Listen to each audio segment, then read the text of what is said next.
We're digging into a military operation that was supposedly kept under wraps for years. It's called Operation Ginger, and it's a story of a brutal attack and an even more brutal secret retaliation.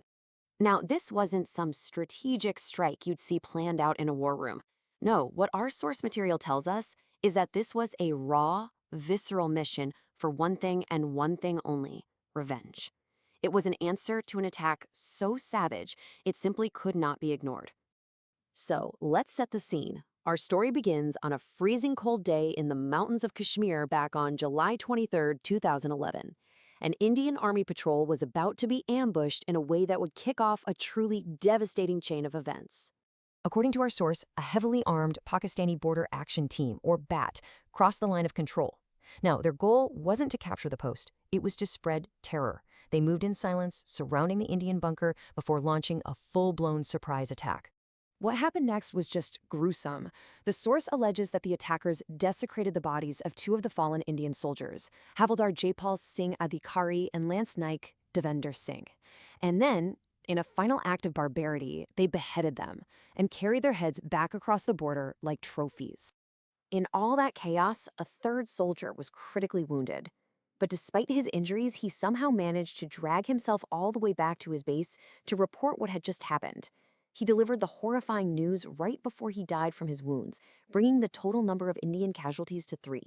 So, news of this horrific attack eventually landed on the desk of Major General S.K. Chakravorty, the head of the 28th Infantry Division. And his response? Well, his response would set in motion one of the most secret and lethal cross-border operations in recent Indian military history. For weeks, one crucial question hung in the air. Where were the heads? The answer, incredibly, came from a mobile phone recovered from a terrorist. On it was a video. Our source material states it showed Pakistani soldiers and militants celebrating with the severed heads. In that moment, the enemy had, unknowingly, signed their own death warrant. With that undeniable proof in hand, General Chakravorty activated the elite para-special forces. Now get this. Over the next month, these commandos reportedly went on 7 incredibly dangerous recon missions, crossing the line of control to scout 3 different Pakistani army posts. They finally chose a target called the Jor Post, and they picked it for one reason: it had the highest number of enemy soldiers. This put General Chakravorty in a really tough spot. He could go through official channels, but that meant dealing with slow bureaucracy, the risk of leaks, and the very real chance of being told no. Or he could authorize a swift, unsanctioned operation himself, a decision that carried an absolutely enormous personal and professional risk. According to the source, General Chakravorty did something almost unheard of. He completely bypassed the official chain of command. He made the decision to act alone, giving his commandos a free hand to plan and carry out a mission of pure retribution, a mission he would hide from almost everyone. And just like that, with the unofficial go-ahead, the mission was on. It was given a code name, Operation Ginger, and now the hunters were on the move. On the night of August 30th, 25 commandos slipped across the border into enemy territory. They knew they had zero backup. If anything went wrong, no one was coming to rescue them. And things almost went wrong, badly. During the infiltration, one of the commandos actually stepped on a landmine. His teammates quickly injected him with morphine, patched him up, and, incredibly, the injured soldier just silently pressed on with the mission. When they finally reached the target bunkers, they were empty. The enemy had apparently gotten careless, overconfident.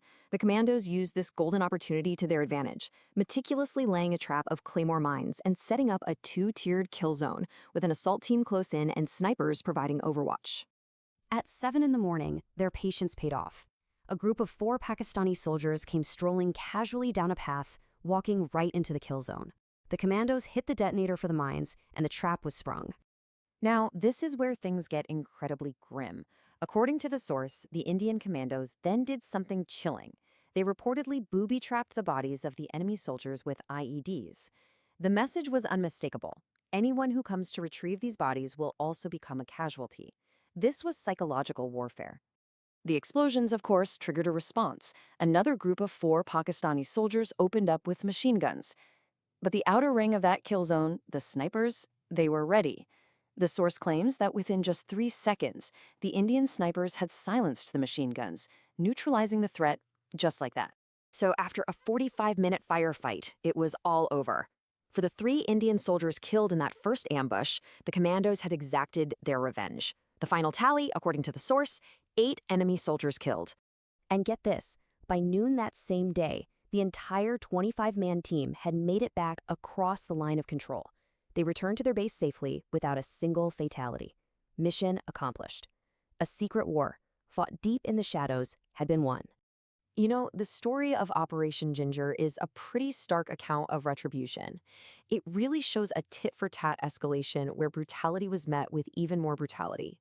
And it leaves us with a really difficult question. When one side breaks the established rules of war, do all of those rules just go out the window for everyone?